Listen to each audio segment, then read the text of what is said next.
What is happening, boys and girls? Jim here, RCAD. Well, this is day 2 testing here with our custom Tamiya A60H, Volvo A60H tipper truck. And I'm going to be using my Winch 1580 once again for loading today. Load up our tipper truck.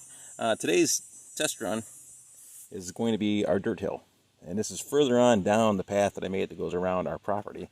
There's a dirt road right there that goes around the property association. This one goes around our property. And I built this trail once again because we've got a few dogs, and when we take them for walks, we used to have to go down that path over there around the road, and some people drive pretty fast. So in the interest of saving our dogs' lives and our own, I decided to make this trail that goes all the way around the perimeter of our property. So I use a 2023 John Deere 3043D, which belongs to my brother, and about 85 hours, maybe 90 hours of actual labor. 15, 30, 45 plus gallons of diesel to do this whole thing, and probably moved thousands of yards of dirt. Thousands of yards. That's no lie.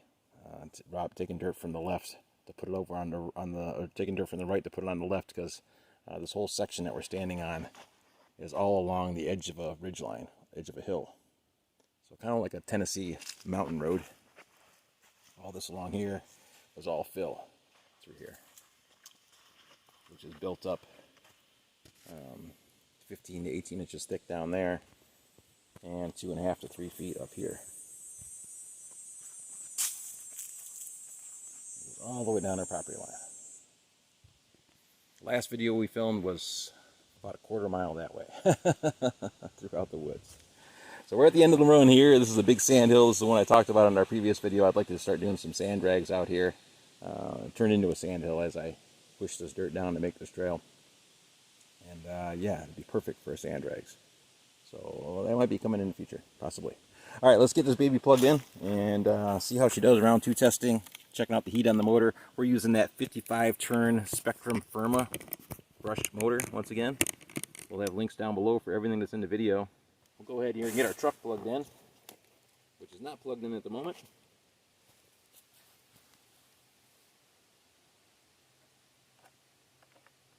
As part of the deal with this custom mod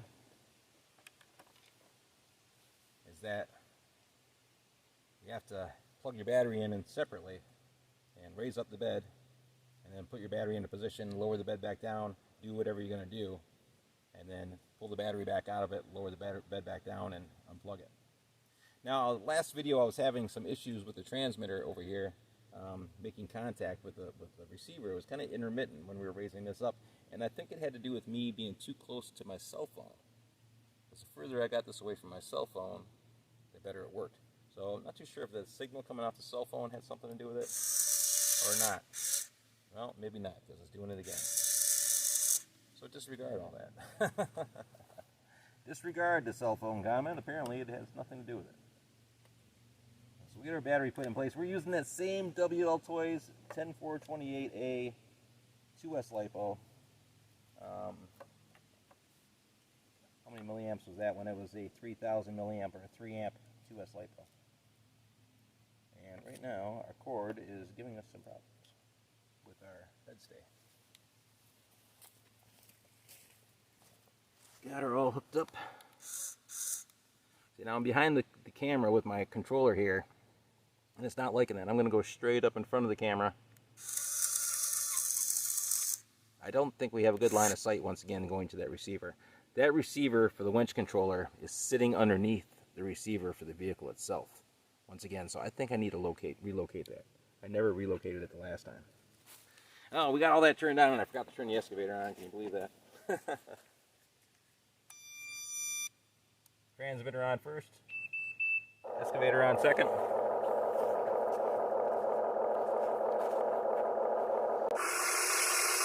We're going to be digging into some undug dirt over here on the side. We're still using that same grading bucket, so the digging might not be so easy over here. Excuse that plasticky sound in the background. I've got my transmitters and whatnot sitting on a plastic bag. Keep them clean from the environment. Once again, we've got open differentials on this truck,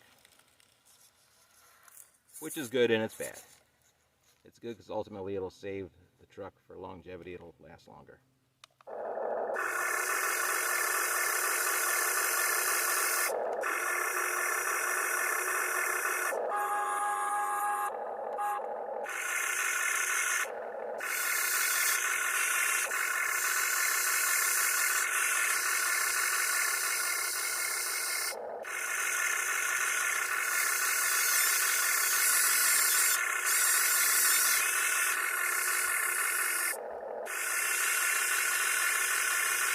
This excavator can reach much higher, can lift up much higher than your standard 1580. Once again, standard 1580 will stop right about here.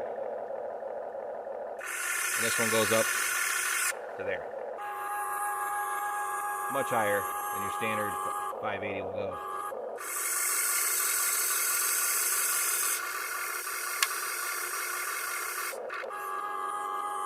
Makes loading vehicles very nice. This tipper truck actually sits up just a little bit higher than the legendary and Wina tipper trucks.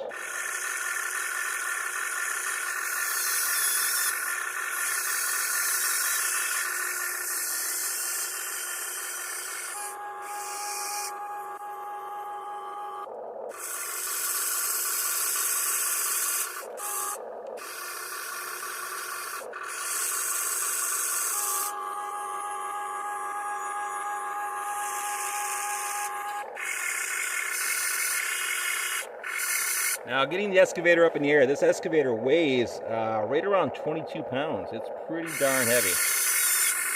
I've got a lot of lead weight in this thing.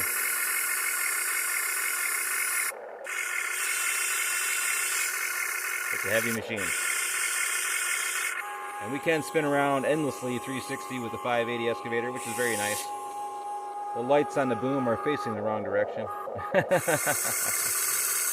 that's what you get when engineers put things together.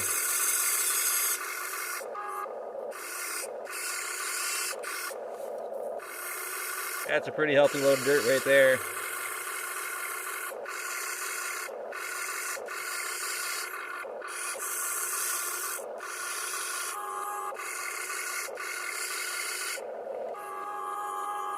That's a pretty good load of dirt.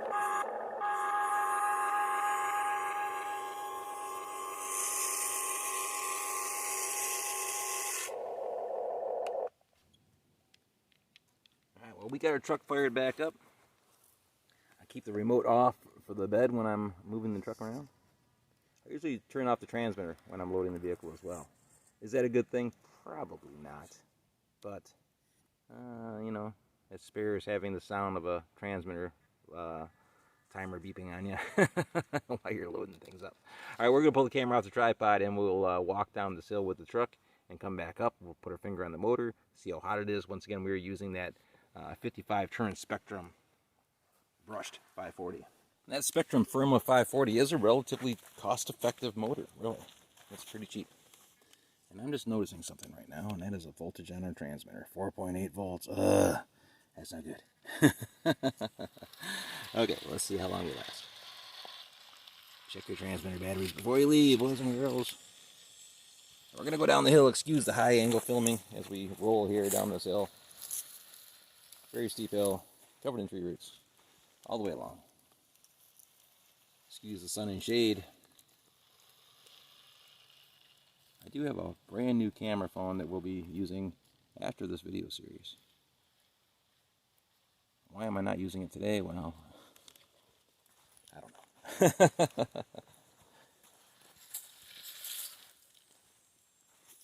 I've already got the rest of the videos on this phone, so that's why. Negotiating through some tree roots and falling down tree branches with this 6-wheel drive Tamiya tipper truck, which is not meant for this purpose. Once again, I can't stress that enough, boys and girls. Tamiya does not want you to do this with this truck.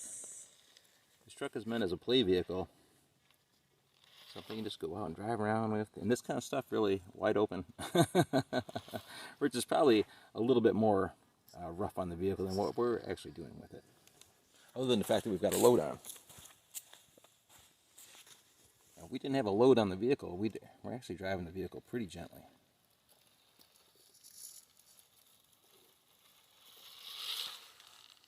driving one-handed and holding my cell phone with the other.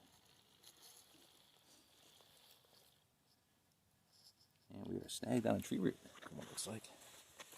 Right on the edge of our tire, right there. And caught on the bead lock. Either we got to go over it or around it. We're going around it. My apologies once again for the sun and shade. We've got the sun in our eyes.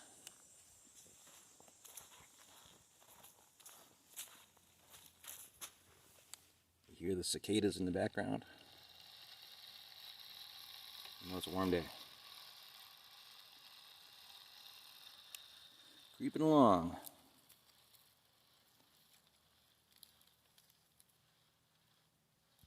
Once again, a little disclaimer, I am currently in a partnership program with AdventLink and A-Main Hobbies. And if you purchase through the links provided below in the information area, that would help out my channel greatly. If you were interested in anything that you've seen in the video here today. I started saying that earlier. Other than the Wine of 580. Maybe we'll have a link for that in the future. You can do an internet search on those and buy from the most reputable person you can find. And you should be okay. Relatively good machines. 1593s are nice as well, the Wine of 1593. But the 580 is just a little bit heavier duty. I think the 1593 is probably easier to mod. But the 580, in my opinion, is just much better all the way around. Definitely more solid.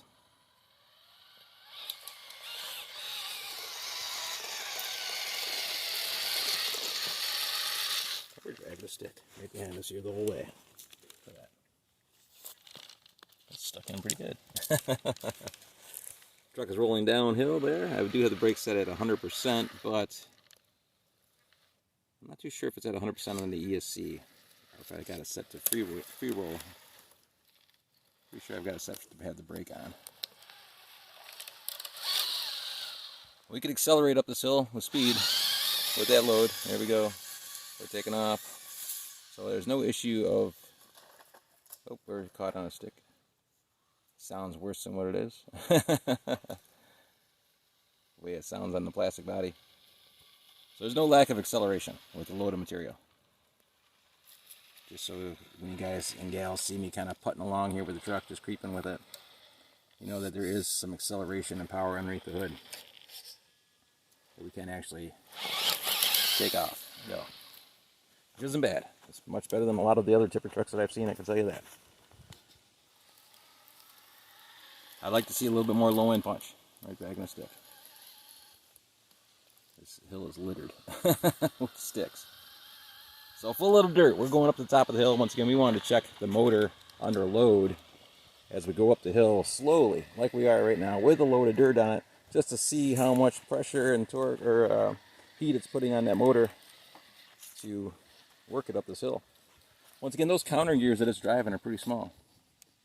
You see in the previous video when I was working on it, last minute as I put in the motor, you can see those counter gears. And now it makes contact. Alright, we're going to try to shoot the gap right in between here.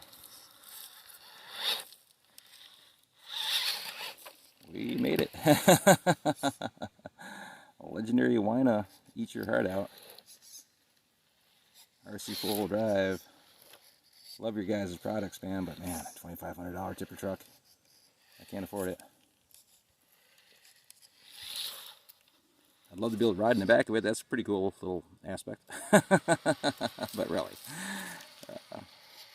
you look pretty silly doing that. And it's pretty slow. Especially for the price. You're much better off just getting a quad or something. Much faster. And you won't look like an idiot for driving around in it. Yeah, not bad. For a Tamiya Volvo A60H custom modified. Not too bad. I think, excuse my shadow, I think an 80 turn motor would be better. A 550 would be even better yet. We'd have even more torque. Alright, let's get over here and find a little rain rut. We'll dump our dirt out. And actually, before that, we'll check our motor. That's what we wanted to do. There's a whole motor story. Got Nice big rain nut right there. Checking our motor, kicking on our flash. Flash. Wow, not even hot at all. Cold. Absolutely cold. Huh, no warmth at all on that thing. That's nice. Once again, I like to see a little bit more low end snap. A 550 would be better because we'd have a longer end bell. Larger diameter would give us a little bit more low end torque. But for what this is, with a 540, this 55 turn 540, it's not too bad. Overall performance of that. Not too bad at all.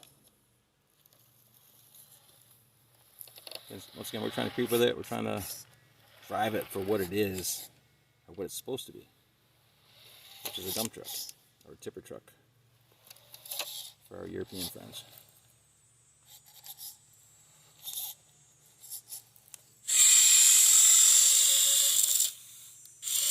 Haven't added any weight to the vehicle. Nothing to the front, as far as counterbalancing the vehicle.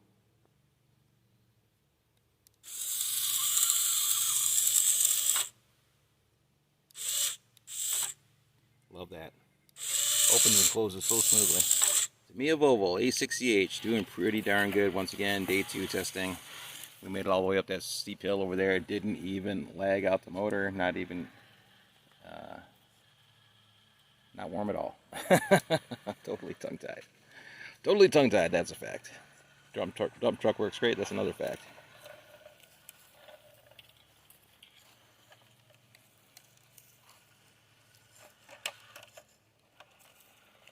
Sounds a little gnarly when you get sticks stuck up in there. The way that hard plastic is on this body. You get sticks stuck up underneath the chassis, it does sound pretty darn gnarly. I guess we got a stick wedged in right here. And that kind of stuff sounds pretty bad. It's just the way the plastic is. The bumpers spring-loaded. Four-wheel steering would probably be a plus here and there with the vehicle, but it doesn't necessarily need it. I don't think it would really look all that realistic. There is a couple times where I thought four-wheel steering would be helpful when we were getting stuck, or almost getting stuck, and had to kind of rock the vehicle a little bit to get back out. I think four-wheel steering would have helped in that situation. Now that was with our last video, our first video with the vehicle. We were dumping over the edge of a hill and we were on a pretty weird angle.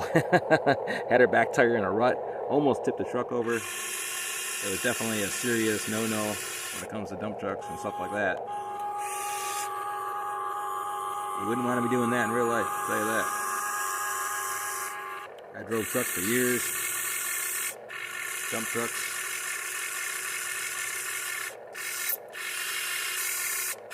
Boy, that is some hard dirt. We don't have the ripper bucket on it. We don't have the ripper fork out here today. We do have one.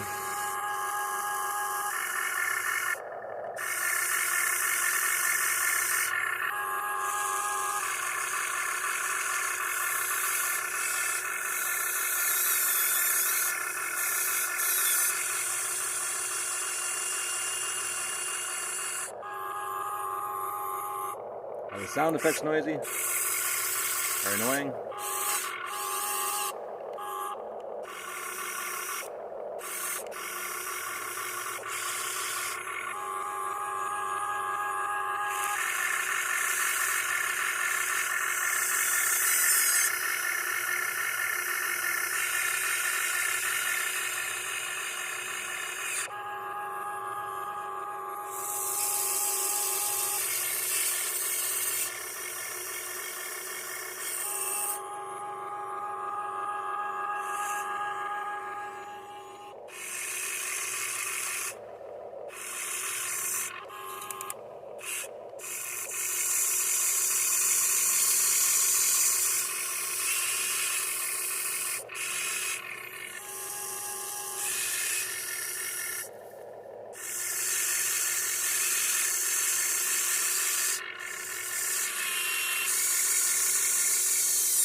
Three roots, plural, several.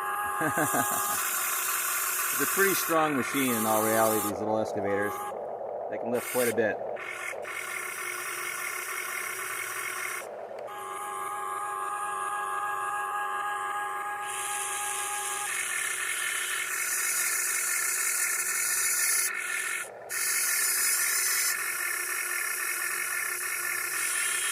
Filling our tracks with sand.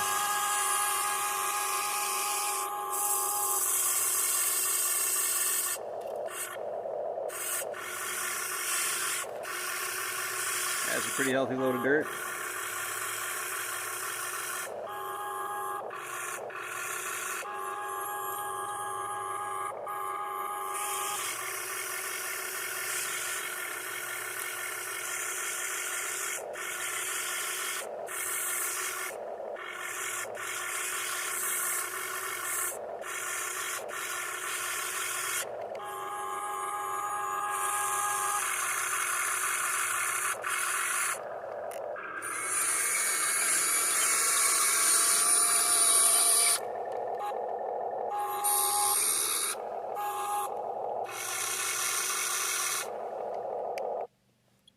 Just keyed our truck back on, and once again I shut the truck off while we're sitting there. We got a mess of tree roots here hanging off the edge. I'm gonna grab that up and throw that in the vehicle real quick before we start moving on. Bumping the camera here, sorry about that. Not professional on my channel at all. Get our tree roots in there, maybe tidy that up just a wee bit while we're here. Just so we don't get pulled over by the weighmaster or the police for spilling stuff all over the trail. Scale trail.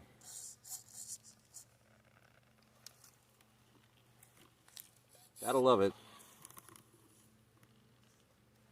There's some roots right there, or ruts, not roots, ruts. Man, I'm tongue-tied. Back and forth through the rut.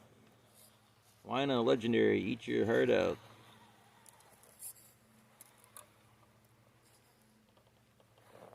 Ah, 3-wheel peel. 4-wheel peel. There we go. So the weight transfer wheelie on through.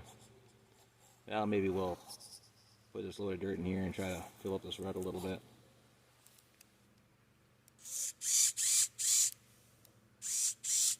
Does not like the camera, I don't think, that remote. Quirky. That kind of stuff will destroy your drivetrain more than anything else. Snapping back and forth. Don't overextend, boys and girls, once again. Don't push the button in the wrong direction, especially while you're filming. You might damage something. I see our battery tray stay is sitting forward.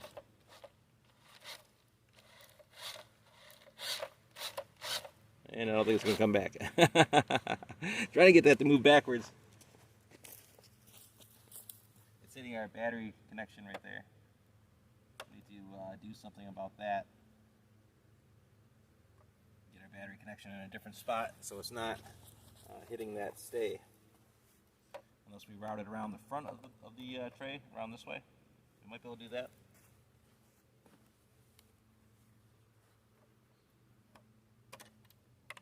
Got a load of dirt in between here and here, I can tell you that.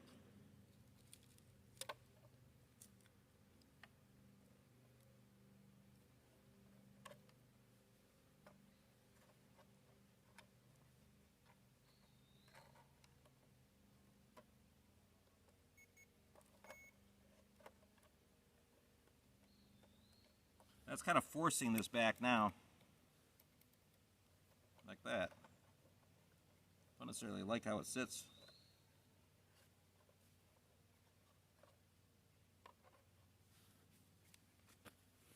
Much better. Much better.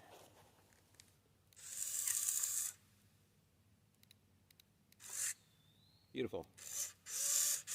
But still, that remote does not like being close to the camera. I don't like that.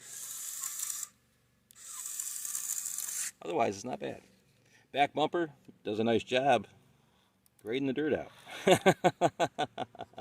Leveled it out nicely.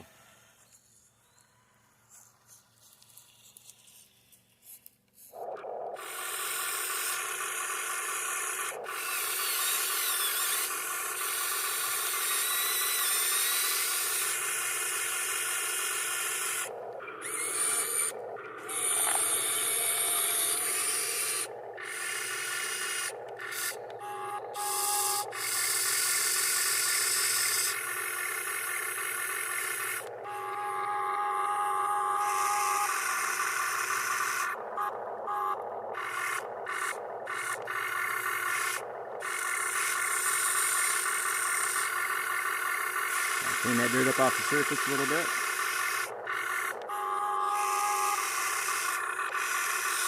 Level things back out.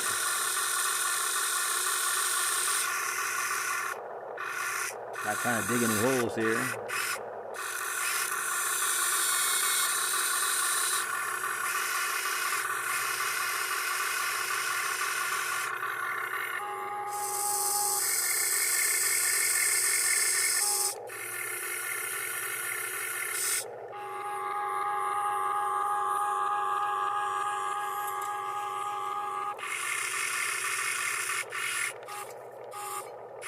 Held up by a tree root.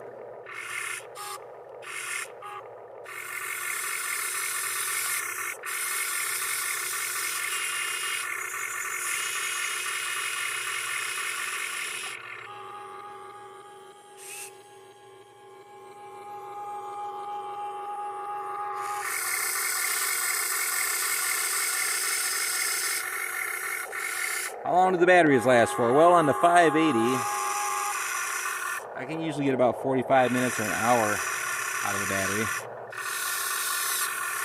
which is pretty good.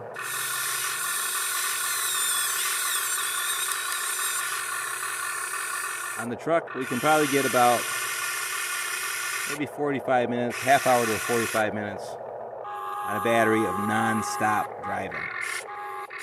What we're doing right now with it, it might last several hours.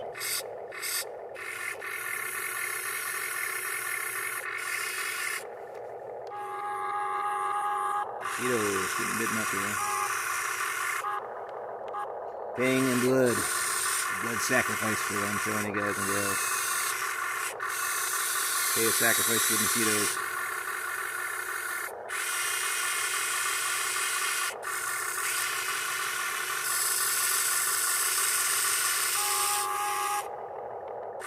Hard on the boom, swinging with this much weight out in front of it.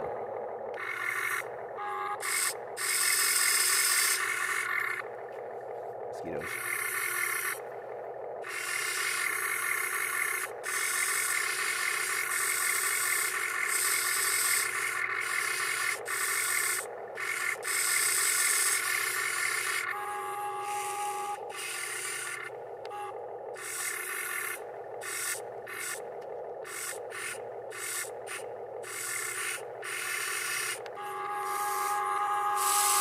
What am I doing? I don't know. I'm trying to make a gap for more loaded dirt in there. And swatting mosquitoes at the same time. They're tearing me up. Man, this excavator is strong, I tell you what. That bucket, once again, is almost the size of a legendary Buckster front-end loader bucket, which is huge. That is a huge bucket load of dirt.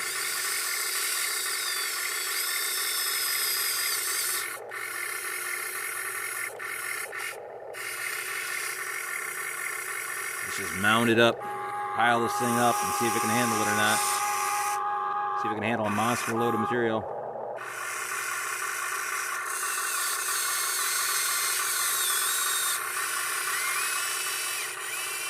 Alright, we got snagged another tree root again.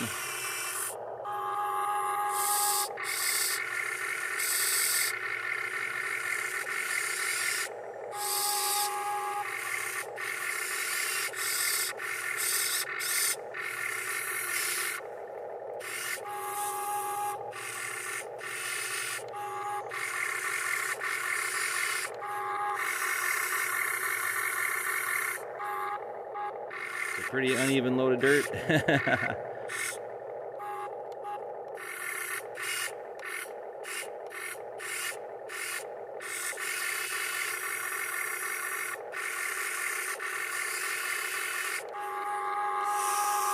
heavy load of dirt. Let's go see how she does. Real heavy load of dirt right there. That's a big one. That is a full load. Don't want to break the truck once again, just testing the parameters of it. I mean, really, it's doing pretty darn good. I don't want to break anything on it. It's very difficult to take apart. You have to take everything off it and split the chassis if you want to get into the gearbox, because the frame is the gearbox.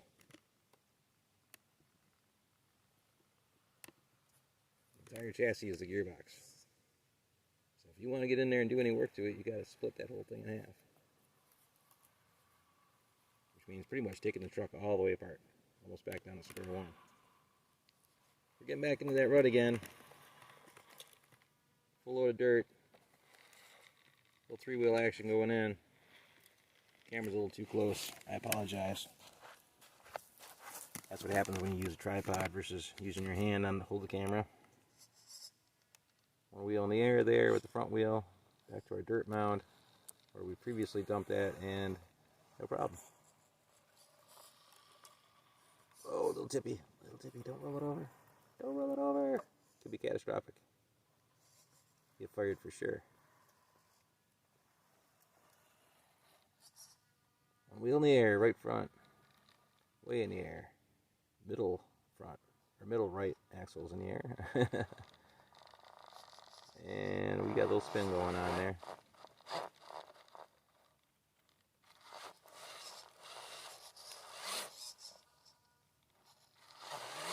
I was trying to make it go on a line that it doesn't necessarily want to follow.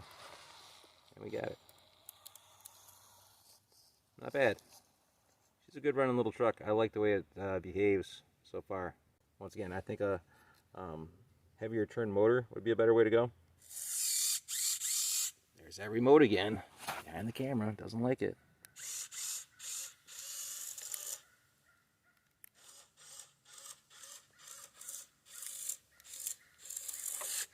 Maybe it's just the camera position or the vehicle's or my position. I know when I get further away or further up, it seems to do better. I'm about 4 feet up, 3 feet up. Better line of sight where it's located.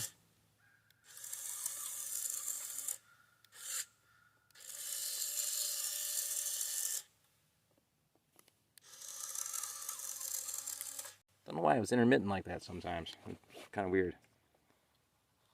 Pretty successful run with this vehicle.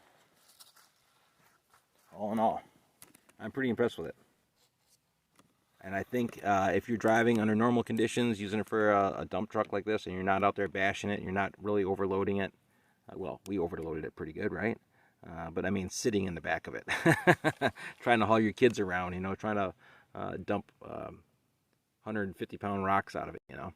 As long as you're using it for what it is, and you don't overload it, and you be gentle with it, I think it'll be a solid vehicle. I mean, we're not seeing any issues right now.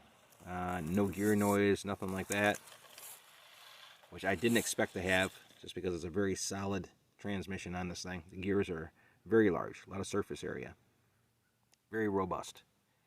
And the only soft spot, once again, are those splines on those outdrive cups. Snapping it with a load on while you're going up a hill or over rough terrain could be detrimental.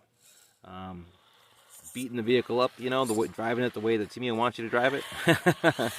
Doing hill climbs and stuff like that with it. We just hit a pile of roots by doing stuff like this with it.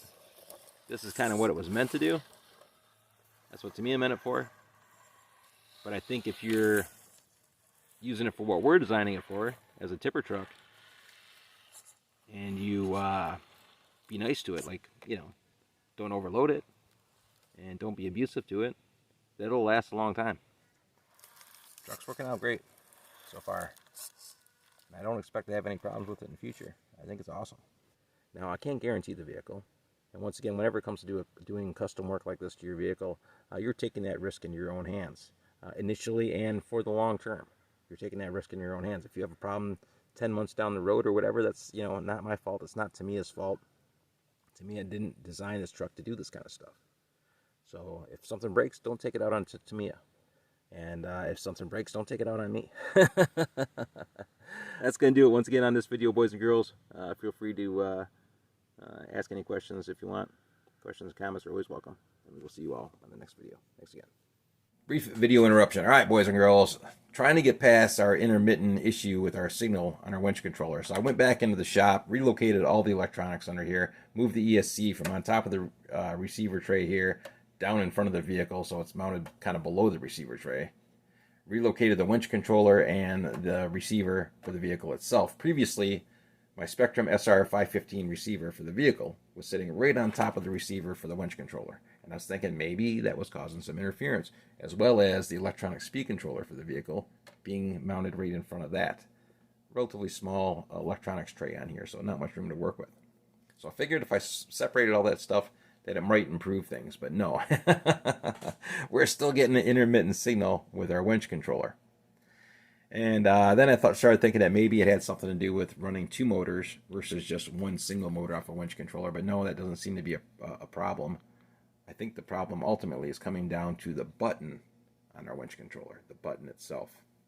So I'm not too sure how I feel about this RC 4-wheel drive wireless winch controller, this particular one. Once again, the old school one right here, which is no longer in production.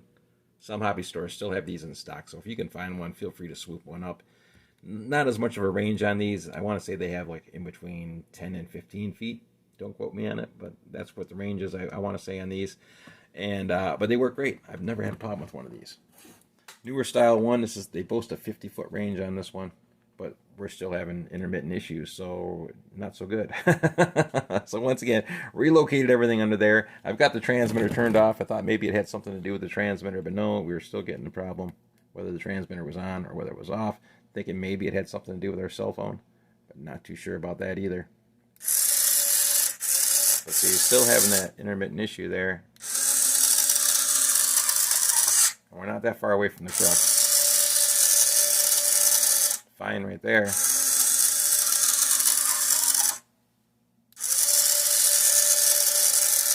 The harder I push down on the button, it seems to work better. I mean, like, you really got to put some pressure down on it. And you shouldn't have to. Just enough to actuate the switch. You can feel the little dimple when you push in on a little, the little, like the top of a pickle jar. But you can hear it.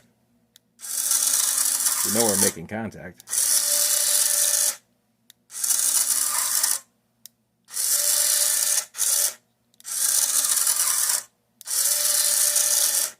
So I'm not sure. Still a little bit intermittent here and there. I think it's coming down to the switch itself. Just the buttons in here are maybe not so good.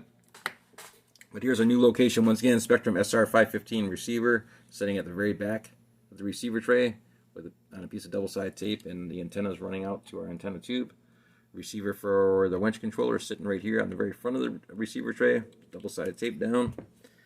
ESC electronic speed controller relocated to the very front of the vehicle. One piece of double-sided tape on the side, another piece on the bottom, so it's kind of being held in at the top and at the side, stuck to the underside there, which gets a little bit more weight over the front end. Installed a driver in here as well, which matches the rest of the drivers that we have in the rest of our construction equipment. And sits in here, looks pretty good. All in all, once you get everything put together, good scale fit. Just need a steering wheel. That'll be next. So once again, I was about to report that everything was fine, but no, everything is not fine. We still are having some issues with this winch controller. Once again, not too sure if I put my seal of approval on this one. But since they no longer make the other one, then you're kind of stuck. So cross your fingers on that one. No guarantees on whether it's going to work or whether it's not going to work. Like I said, the harder I push down on this button, the better it seems to work. Doesn't seem to matter if it's close to the transmitter or not, or close to the cell phone or not. Still having that intermittent issue. And ultimately, I think it comes down to the button itself that's on the transmitter. All right, so that is going to do it, boys and girls. Once again, very much appreciated for y'all sticking around and watching the video. Once again, partnership program with A-Man Hobbies and Avant Link. So if you guys feel like purchasing through the links, I'll leave some links down below in the information area, and that will greatly help out the channel. That is going to do it. Very much appreciated. Once again, questions and comments are always welcome, and we'll see you all on the next one.